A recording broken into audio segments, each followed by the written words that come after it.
नई Delhi railway station पर दर्दनाक हादसा। भगदड़ में 3 बच्चों समेत 15 लोगों की मौत, 1 दर्जन से ज्यादा लोग घायल। घायलों को इलाज के लिए LNJP और लेडी हार्डिंग अस्पताल ले जाया गया। डॉक्टरों की टीम कर रही है इलाज। कुछ यात्रियों की हालत गंभीर। नई दिल्ली रेलवे स्टेशन पर प्रयागराज जाने के लिए लोगों की उमड़ी थी भीड़। रात 10 बजे के आसपास अचानक मची भगदड़। स्टेशन की प्लेटफॉर्म नंबर 14 और 15 पर मची भगदड़। चश्मदीदों के मुताबिक अचानक प्लेटफॉर्म में बदलाव की सूचना के बाद मची अफरा तफरी। प्रयागराज एक्सप्रेस प्लेटफॉर्म नंबर 14 पर खड़ी थी और स्वतंत्रता सेनानी एक्सप्रेस और भुवनेश्वर राजधानी ट्रेन लेट थी, जिसकी वजह से प्लेटफॉर्म नंबर 12, 13 और 14 पर लोगों की भारी भीड़ थी। चश्मदीदों के मुताबिक भारी भीड़ में घुटन की वजह से कुछ यात्री बेहोश हुए थे, जिसके बाद भगदड़ मचने से लोग अचानक भागने लगे। उस दौरान कई यात्री कुचल दिए गए। रेलवे के मुताबिक हर घंटे 1500 जनरल टिकट जारी हो रहा था। लोगों की भीड़ लगातार प्लेटफॉर्म के अंदर दाखिल हो रही थी, जिसकी वजह से लोग प्लेटफॉर्म और सीढ़ियों पर ठसाठस भरे थे।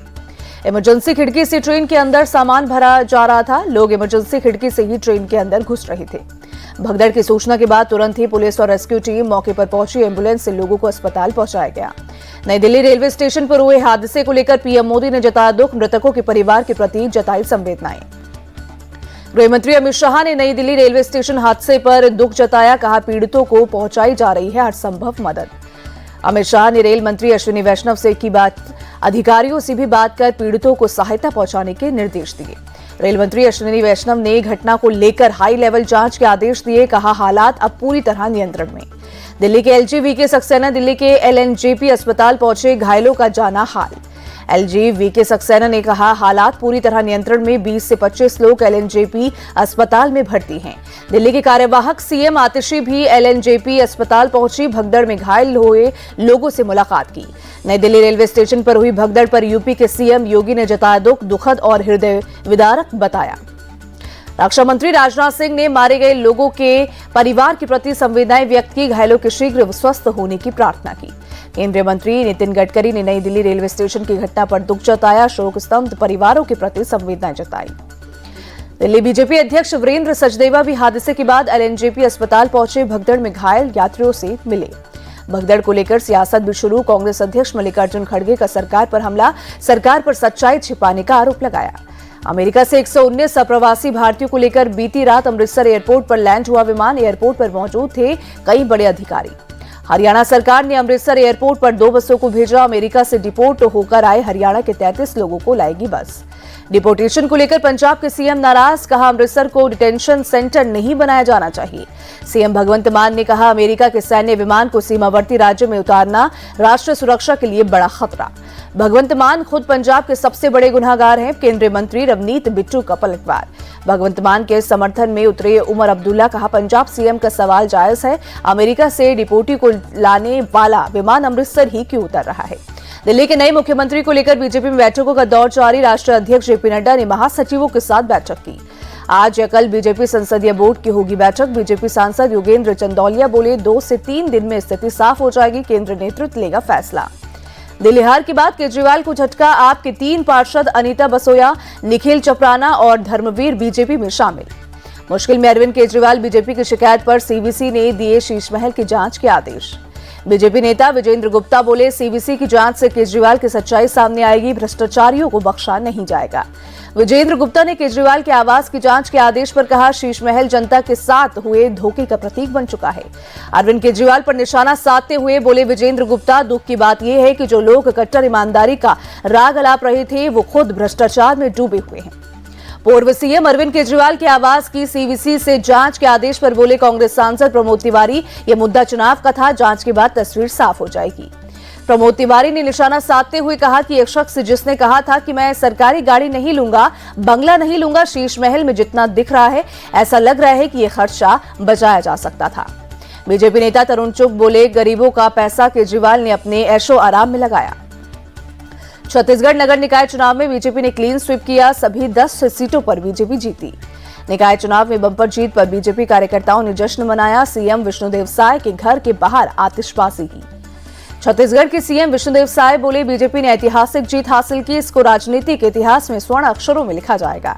बीजेपी अध्यक्ष JP नड्डा ने छत्तीसगढ़ के CM और बीजेपी चीफ से की बात। निकाय चुनाव में शानदार प्रदर्शन के लिए बधाई दी। बीजेपी ने कांग्रेस पर निशाना साधा, कहा छत्तीसगढ़ की जनता ने कांग्रेस को भगा दिया, पूरे छत्तीसगढ़ में भाजपा आ गई। लखनऊ में सपा नेता मनीष जगन की गिरफ्तारी पर टेंशन हाई, पुलिस ने सपा दफ्तर और अखिलेश यादव के घर की सुरक्षा बढ़ाई। महाराष्ट्र के रत्नागिरी में शिवसेना यूबीटी का एक्शन, पार्टी विरोधी गतिविधि के आरोप में 3 को निकाला। महाराष्ट्र बीजेपी के नेता आशीष शेलार का दावा, कहा उद्धव गुट के कई लोग बीजेपी के संपर्क में। रणवीर लाबादिया मामले में आशीष शेलार का बयान, कहा पुलिस को सख्त कार्रवाई का निर्देश दिया है। जम्मू कश्मीर को राज्य का दर्जा देने से बच रही है केंद्र सरकार, कांग्रेस प्रदेश अध्यक्ष तारिक हमीद का बयान। पीएम मोदी कल भारत टेक्स 2025 में करेंगे शिरकत, टेक्सटाइल सेक्टर को बढ़ावा देने के लिए देंगे मंत्र। 17 फरवरी से भारत के 2 दिवसीय दौरे पर कतर के अमीर शेख तमीम पीएम मोदी के निमंत्रण पर आ रहे हैं। म्यूनिक सिक्योरिटी कॉन्फ्रेंस में भारत के विदेश मंत्री जयशंकर हुए शामिल, ग्लोबल सिक्योरिटी पर बात की। कॉन्फ्रेंस में जयशंकर ने अमेरिकी सेनेटर एलिसा के टिप्पणी का जवाब दिया, कहा लोकतांत्रिक भारत 800 मिलियन लोगों को भोजन उपलब्ध कराता है। श्रीनगर में बजट पे चर्चा प्रोग्राम आयोजित, केंद्रीय मंत्री किरेन रिजिजू ने बजट के बारे में सभी स्टेक होल्डर्स से बात की। किरेन रिजिजू बोले 2019 के बाद से जम्मू कश्मीर में काफी सुधार हुआ, बजट के बारे में हमने लोगों को बताया है। वक्फ प्रॉपर्टी पर बोले किरेन रिजिजू, हमारी जिम्मेदारी है वक्फ की संपत्ति का लाभ जरूरतमंदों को मिले, कुछ लोग मुसलमानों को गुमराह कर रहे हैं।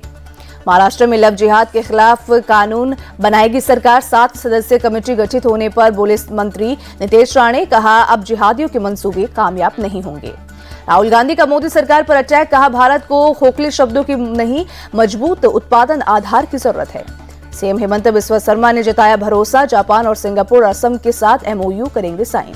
कांग्रेस सांसद गौरव गोगोई की पत्नी की पाकिस्तानी कनेक्शन को लेकर सियासत हाई, असम सीएम बोले जांच के लिए एसआईटी बनाएंगे। मध्य प्रदेश के सीएम मोहन यादव ने जताया भरोसा, कहा ग्लोबल इन्वेस्टर्स समिट रिकॉर्ड तोड़ने वाला है। वाराणसी में काशी तमिल संगमम 3.0 का उद्घाटन, सीएम योगी और केंद्रीय मंत्री धर्मेंद्र प्रधान हुए शामिल। काशी तमिल संगमम एक भारत श्रेष्ठ भारत के विजन को आगे बढ़ा रहा है, सीएम योगी का बयान। पीएम मोदी ने काशी तमिल संगमम को लेकर कहा, यह मंच सदियों से आध्यात्मिक, सांस्कृतिक और ऐतिहासिक संबंधों को एक साथ लाता है। ये एक भारत श्रेष्ठ भारत की भावना पर भी प्रकाश डालता है। पीएम मोदी से मिले त्रिपुरा के सीएम माणिक साहा, रीडेवलप्ड त्रिपुरेश्वरी देवी मंदिर का उद्घाटन करने का दिया न्योता। ओडिशा के सीएम मोहन चरण मांझी बोले महिलाओं को लखपति दीदी बनाना पीएम मोदी का लक्ष्य है, इसीलिए योजना को लागू किया। बिहार के सीएम नीतीश कुमार ने प्रगति यात्रा के दौरान बक्सर को 476 करोड़ रुपए से अधिक की सौगात दी, 73 विकास परियोजनाओं का शिलान्यास किया। आईआईटी पटना के 11वें दीक्षांत समारोह में केंद्रीय मंत्री जयंत चौधरी शामिल हुए, सीएम नीतीश कुमार से भी मुलाकात हुई। हरियाणा में केंद्रीय स्वास्थ्य मंत्री जेपी नड्डा ने नेशनल कैंसर इंस्टीट्यूट में एम्स ऑन्कोलॉजी कॉन्क्लेव का किया उद्घाटन। राजस्थान सीएम ने अधिकारियों के साथ की बैठक, भरतपुर में विकास कार्यों को लेकर लिया अपडेट। पुणे दौरे पर पहुंचे मुख्यमंत्री देवेंद्र फडणवीस, पुलिस की कोप 24 पहल को दिखाई हरी झंडी। प्रयागराज महाकुंभ में शनिवार को 1 करोड़ 36 लाख लोगों ने स्नान किया, अब तक 50 करोड़ 11 लोग कर चुके हैं स्नान। आज फिर महाकुंभ में जाएंगे सीएम योगी, सुबह 10:30 बजे के करीब पहुंचेंगे प्रयागराज। सीएम योगी महाकुंभ के सेक्टर 25 में आयोजित कॉन्क्लेव में भाग लेंगे, प्रदीप मिश्रा की कथा में सम्मिलित होंगे, साथ ही प्रभु प्रेमी संघ अंबाला शिविर का भी दौरा करेंगे। लोकसभा स्पीकर और केंद्रीय मंत्री पीयूष गोयल ने संगम में लगाई डुबकी, मां गंगा की पूजा भी की। धर्म, अध्यात्म और संस्कृति का यह महाकुंभ दिव्य है, संगम में स्नान करने के बाद बोले लोकसभा स्पीकर ओम बिरला। परिवार के साथ प्रयागराज पहुंचे केंद्रीय मंत्री चिराग पासवान, त्रिवेणी संगम में लगाई डुबकी। केंद्रीय मंत्री चिराग पासवान ने त्रिवेणी संगम में पवित्र स्नान पर कहा, सौभाग्य है कि मुझे यहां आकर संगम में डुबकी लगाने का मौका मिला। अखिलेश यादव ने महाकुंभ की समय सीमा बढ़ाने की मांग की, कहा अभी तक बहुत से लोग स्नान नहीं कर पाए। महाकुंभ के सेक्टर 19 में खाली पड़े टेंटों में लगी आग पर पाया गया काबू। वाराणसी में सीएम योगी आदित्यनाथ ने काशी विश्वनाथ मंदिर में पूजा की, लोगों के कल्याण की कामना की। हरिद्वार में आज से शारदीय कांवड़ यात्रा शुरू, बड़ी संख्या में श्रद्धालुओं ने डुबकी लगाई। अयोध्या के सरयू घाट पर की गई संध्या आरती, भक्तों का उमड़ा हुजूम। उज्जैन में महाकाल के दरबार में पहुंचे मुख्यमंत्री मोहन यादव, पूजा अर्चना कर लिया आशीर्वाद। हैदराबाद के संतोष नगर में निर्माणाधीन स्थल पर पानी से भरे गड्ढे में गिरने से 5 साल का बच्चा डूबा, अस्पताल पहुंचाने पर डॉक्टरों ने मृत घोषित किया। गलती से गड्ढे में गिर गया था बच्चा, पुलिस ने मामला दर्ज करते हुए आगे की जांच शुरू की। राजस्थान के कोटा में फैक्ट्री से अमोनिया गैस का रिसाव, कई छात्र बीमार हुए। उत्तराखंड के रुद्रपुर में बीजेपी नेता राधेश शर्मा ने नशे में धुत दरोगा को पीटा, गंदी गालियां दी, दरोगा ने कुछ लोगों को पीटा। मोबाइल को लेकर बीजेपी नेता और दरोगा में विवाद हुआ था। एसएसपी बोले दरोगा को पीटने वाले आरोपियों को जेल भेजा जाएगा। दिल्ली पुलिस ने राउज एवेन्यू कोर्ट को जानकारी दी, कहा आप नेता नरेश बालियान केस में 24 फरवरी तक सप्लीमेंट्री चार्जशीट दाखिल करेगी। जामिया यूनिवर्सिटी में विरोध प्रदर्शन का मामला, आयसा ने 17 छात्रों को निलंबित करने का दावा किया। आज सस्पेंशन के खिलाफ क्लासेस का करेंगे बाइकआउट। जामिया यूनिवर्सिटी प्रशासन ने स्टेटमेंट जारी किया, कहा असामाजिक तत्व यूनिवर्सिटी की छवि खराब करने में जुटे हैं। Punjab anti gangster task force की बड़ी कार्रवाई, सतिंदर सिंह हत्याकांड से जुड़े 4 आरोपियों को पकड़ा। हैदराबाद में कंस्ट्रक्शन साइट पर गड्ढे में गिरा 5 साल का मासूम डॉक्टरों ने मृत घोषित किया, पुलिस जांच में जुटी। ब्रिटेन के पूर्व पीएम ऋषि सुनक ने परिवार के साथ ताजमहल देखा, सुनक की सास सुधा मूर्ति मौजूद रही। विमेंस प्रीमियर लीग में आज गुजरात और यूपी का मुकाबला, गुजरात की टीम हार चुकी है अपना पहला मैच। वडोदरा में शाम 7:30 बजे से खेला जाएगा मैच। विमेंस प्रीमियर लीग में दिल्ली कैपिटल्स ने रोमांचक मैच में मुंबई को 2 विकेट से हराया। दिल्ली ने आखिरी गेंद पर मुंबई को शिकस्त दी।